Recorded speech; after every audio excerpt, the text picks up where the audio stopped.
ભાવ રાખે પણ હા 18 રૂપિયા છે તો મારે ઓનું લઈ લેવું 12,000 અરે 98 ને કેટલા કે જીઆઈ છે આજે માદી છે બોલો કે માર પહોંચી શું કે લખી કરાય તો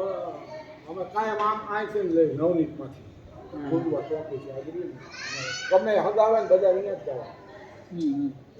આને ભારે ને એટલે ઓલા આવો આવો બેન આવો આવો બેન આપણે એક ઠેકાણ કરાવતો ને તો ઈ સારું લોકો ન જવાય મારે લખી કરાવી જીયા ખરા પછી મેં ફોન કર્યો મેં ખાલી મને ભેગી ના ખાવ બરોબર હતા એક તો અહીંયા આપણે થોડાક બરોબર ને તો એવો હું નાખી દઉં પૈસા ગૂગલ પે થઈ ગયો હું નાખી હવે સાની માલીનો હવે લોકો 2.5 તોલા સિવાય કરાવવું નહીં અમારે મોટો હાલતી નો થા બરોબર ને એ તો છે જ ને કઈ કરાવવું નથી સારા મને ખર્ચા કરવા પડશે કરાવી વિડિયો કરે હા ઓલું તો આ તૈયાર પડ્યું હાથ તોલા એટલે ફોટો કે વિડિયો ફોટો સમજ્યા? દેખાય ને હાથ તોલા પત્તા તૈયાર જ દેખાય નોરતા પછી કરાવો કરવાનો જ છે ગમે નોરતામાં નોરતા પછી હમણાં ઓલી ખુરચી ઓલી દિવાળી આમાં મામા ફરાવી ખુરચી ગાડી લઈને જતા હતા કોઈ ભાઈ પાછળ બેઠા હતા હા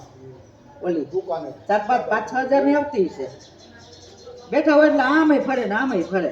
ડાંગલા વાળી હે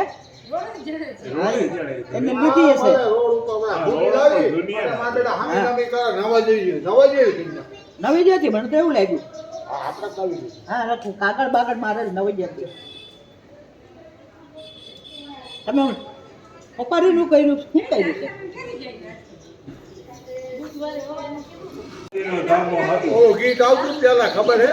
ગામમાં પિયરિયું ગામમાં બહુ કરે છે આપણા મોટા ઘરની વાત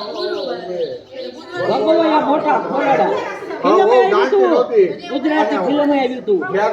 વગે વગોયો મોટા ખોરડા અરે આટલું નાટક આવતું લેડિયામાં નાટક આવતું કાયમ પેલા આવે વારો કરતા હોય બહુ વવે ને બધાય સમાજમાં જતા હોય વવે ઝેરનો કટોરો પી ગઈ હા ઠીક હે સાચી હતી સાચી હતી અને ધણી બધા કોઈ એ ધણી કઈ હાલતું નહીં ઘરમાં બધા મોટા કેમ થાય આગળ જેવું હતું અને ગામમાં કોઈ ફેર્યો આવ્યો એટલે કે માવતરથી આવ્યો છે જણ ચડાવે છે ને વસ્તુ મોકલાવે છે ને કે હવે વખાયેલો મોટા ખોરડા ફિલ્મે આવ્યું હતું ગુજરાતી વહેલા ઘણા વર્ષ તેથી વહુને દુઃખ બહુ બહુ હતા બહુ હતા એટલે દુઃખ એટલે વાત જ નહીં. એમાં એક આટલી વાત નો કરી શકે ખેડૂતને ઓલો બાજરો આ તો તરત બધા ઉપડી ગયા. હાવ બિચારા તેથી ભોર્યું ઈ કે આ બધોય તારે દરવાનું બોલી કે ઓહો આટલું કેદી ધરી લઉં કે એવો ભય પડી ના ના તો એમ નથી એમ જ એમ તો એને હાવ એમ કે એટલે આખો વર્ષ તારે જ આ બધું કરવાનું આપણે જોઈ એમ કરવાનું એક દી નથી લેવાનો કઈ બહુ બોલી હતી બહુ ભર લીધું ગાંઠ બાજુ કઈ ધરી લઉં ઘરે જ ધરતા આગળ દેના વહેલા ઉઠી 4 વાગે મિલ કેવા બધાય મસાલા કરે હું જ ખાતી ચટણી હળદર બધું હું ખાતી કરી ધાણા જીરું આમાં જો ટોપી જો આ તારી માં હળદર ઉકળી દે પછી ડબ્બામાં પેલા ખોખરા કરી નાખી ધોકા લઈને પછી એને ખાંડ દસ્તો લઈને બેસી જાય દાદરા નીચે કોથરા પાથરી અને પછી ચારી એવી ભકું ઉડે ઝીણી ઝીણી આમ શરીર પડશે વરે ચોટી જાય ને અગ્નિ આખા શરીર સમય આવે બધાયનો મેં વખત ખાંડેલા સમય આવ્યો હા પછી મિલ ત્યાં એટલે હાવ ના સમય હતા હવે અત્યારે વહુનો સમય આવે એટલે બહુ નો સમય એક સુનારકી 100 લુવાર કે કેટલા 100 એક દાડો સાસુનો એક બહુ ના સોદારો સાસુનો ને એક દાડો બહુનો આ વહુ એક કટકો મારે એટલે હાવ બે જવું બે જવું એ તો હજી આવશે તો ખબર પડશે ને ભાઈ. સવાલ જ નથી એટલે આ ક્યાંય નથી ઘરે ઘરે ઉમરે હવે તો થઈ ગયું બધે એ રિવાજ જ છે એવો સમય નો આવ્યો હવે હવે હલાવવું પડે જેમ હાલે. આયરું ના દે પાણી બોલે એ તારા જીવનમાં દીકરો ઉગે તું કે દીકરો ઉગે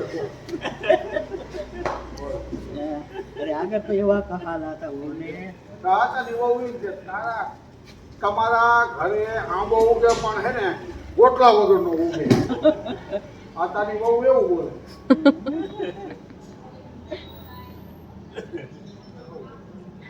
તમને આટલી બધી વરખામણી થઈ ગઈ કે મને નહીં આ ઘરને થઈ ગયું તો એ કે નામ તો કંઈક સારું હતું બાઈનું રેડિયામાં નાટક આવતું વાડીએ જતા તેથી આપણે તમને ખબર હોય તો નાટક આપણે ચૂકાવવાની મજા આવી જાય એવા નાટક આવતા ચિત્રો પાપો અકોપ પાપો બધી વાર્તાઓ આવતી રેડિયામાં આવતી પણ એનું બધું એની ઉપમા હે ને કેવી આપે એ લોકો કે અગ્નિદા દેવા જાય એને કે રૂપલા સરીકી એ કે તું પીજે ને કે હું પી જાઉં ઝેરનો કટોરો એની બાયડી કે ના તમે નહીં હું પી જાઉં છું બાયડી પી કે ધણી નો પીવા દીધો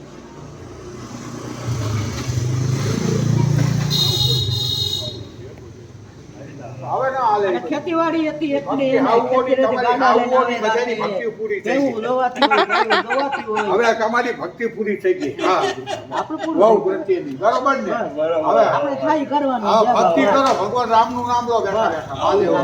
ઈ ભક્તિ કરો આ ભક્તિ તમારી પૂરી થઈ ગઈ આ પૂરી થઈ ગઈ આપણી હે હવે આપણો જમાનો નથી બરોબર છોકરાઓનો જમાનો છે હા આ ભક્તિ તમારી પૂરી થઈ ગઈ હા હું બરોબર હું તો સોદારા સાસુના નેકળોની ફિલ્મ આવી હતી અમે જોયેલા બધા ફિલ્મ જોયેલા ઈ બધા પિક્ચર હવે જૂના થઈ ગયા હવે ફિલ્મ જોવા મળે હવે અરે આગળ વેવાય આવે તો ફિલ્મમાં ટિકિટ લેવા જાય હાઉસફુલ આલા હોય ને ઓલો બુકિંગ કરાય આવે ગુજરાતી ફિલ્મ 20 જણા જાય જોવા મારે આને તે વેણું આવ્યું તો 20 ટિકિટ હોય ગુજરાતી ફિલ્મ અપાતા મારા નાનીમાં હોત આવ્યા હતા મારા વાયણામાં મારા નાની હોતે આવ્યા હતા મારા આવું વાયણા નહીં બધા આવ્યા લગન પછી આખી પછી તેડવા આવે માવતર માયલા બધા જાય ગુજરાતી ફિલ્મ આખી રોકાણ પછી તેડી જાય પણ એમ નહીં અમે અમારે તો અમારા જીન હોય એમાં બધું બોલેલી બધું દેખાય મશીન હોય પાછા એવા લઈને આવતા ગામડા વાણંદ હતા વાડીએ છે હજી હાલમાં આવો પડદો વાડીએ કરાવ્યો છે પડદો બધે કાંઈક હોય ને તે જોવે બધા ચાલો તો આજે મિક્સ વેજ પરાઠા બનાવીએ આ મેં તમને ઇલેક્ટ્રિક જે ચોપરની લિંક કીધી હતી જે બતાવ્યું હતું મેં તમને એના રિવ્યૂ આજે આપી દઈએ જો એકદમ જોરદાર છે પ્રોડક્ટ જો એકદમ મસ્ત બધું ક્રશ થઈ જાય છે જો છે ને ખાલી આમ ઉપરથી પુશ કરવાનું જો આ રીતે પુશ કરવાનું ઇલેક્ટ્રિક છે એટલે મસ્ત એકદમ ચોપર થઈ જાય તો ચાલો જો આપણા બટેટા બફાઈ ગયા છે અને આ છે બટર જો આ બધું એકદમ ચોપિંગ થઈ ગયું છે ડુંગળી કેપ્સિકમ કોબી અને મકાઈ લીધી છે આપણે ચીઝ અને પનીર અને આ બધા રેગ્યુલર મસાલા છે ચાલો તો આપણે મિક્સ વેજ પરાઠા બનાવીએ તો સૌથી પહેલાં આપણે તેલ લઈ લીધું છે અને તેલ થોડુંક ગરમ થાય એટલે આપણે એમાં બટર એડ કરી દઈશું જો મસ્ત એકદમ બટર પણ ગરમ થઈ જાય એટલે આપણે એમાં જીરું એડ કરી દઈશું જો જીરું ગરમ થઈ ગયું છે હવે થોડીક એવી હિંગ નાખી દઈશું અને આપણે ડુંગળી એડ કરી અને મસ્ત એકદમ હલાવી લઈશું જો તો ડુંગળી આપણી ગોલ્ડન બ્રાઉન કલરની થઈ ગઈ છે તો હવે આપણે એમાં બધા વેજીસ એડ કરી દઈએ આપણે કોબી કેપ્સિકમ અને મકાઈ લીધી છે એ આપણે એમાં એડ કરી દઈશું અને આપણે એકદમ મસ્ત એવું હલાવી લઈશું જેથી બધું મિક્સ થઈ જાય ચાલો તો જો આપણે મસ્ત હલાવીએ છીએ અને આપણે એમાં થોડુંક એવું પહેલાં મીઠું એડ કરી દઈશું જેથી એકદમ સતળાઈ જાય તો મીઠું આપણે 1 થી 1.5 ચમચી જેટલું લીધું છે ચાલો તો હવે એકદમ મસ્ત હલાવી લઈએ એટલે એકદમ બધું મિક્સ થઈ જાય અને પછી આપણે હલાવાઈ જાય એટલે આપણે એમાં એડ કરી દઈશું બાફેલા બટેટા એડ કરીને પણ આપણે મસ્ત એકદમ હલાવી લઈશું જેથી બટેટા પણ મિક્સ થઈ જાય અને બટેટા જે અમુક સાઈઝ મોટા હોય એકદમ છુંદો થઈ જાય જેથી આપણને વળવામાં ના નડે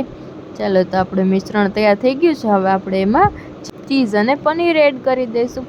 ચીઝ અને પનીરનું પ્રમાણ તમે જે રીતે ખાતા હોય એ પ્રમાણે લઈ શકો છો તો હવે આપણે એમાં આ છે બ્લેક પેપર એટલે તીખાનો ભૂકો છે એ એડ કરવાનો છે અને આપણે મહાલક્ષ્મી મસાલા એડ કરવાનો છે જે ગરમ મસાલો આવે છે એ એડ કરી દઈશું અને બાકી આપણા રેગ્યુલર મસાલા જ એડ કરવાના છે આપણે એમાં ધાણા જીરું પાવડર અને મીઠું બસ એના સિવાય આપણે બીજું કાંઈ એડ કરવાનું નથી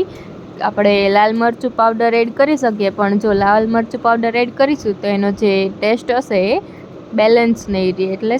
આ એમનેમ બહુ સારું એવું લાગશે તો જો આપણે મસ્ત મસાલો રેડી થઈ ગયો છે અને આપણે અહીંયા બાજુમાં એની જોડે ચટણી પણ બનાવી લીધી છે આ છે લાલ મરચાં અને લસણની ચટણી છે જો આની રેસીપી જોતી હોય તો મને કમેન્ટ્સ કરજો તો હું તમને બતાવીશ. તો જો આપણે મસ્ત ઘઉંના લોટનો લોહી લઈ લીધું છે અને અમે આપણે મસાલો ભરી દીધો છે અને મસ્ત એકદમ વણી લેશું. જો રાઉન્ડ શેપમાં આપણે વણવાનું છે. તમારે બીજા કોઈ શેપમાં વણવું હોય તો તમે વણી શકો છો. જો તો આપણું મસ્ત એવું પરાઠું થઈ ગયું છે અને હવે આપણે બે સાઈડથી એને શેકી લઈશું.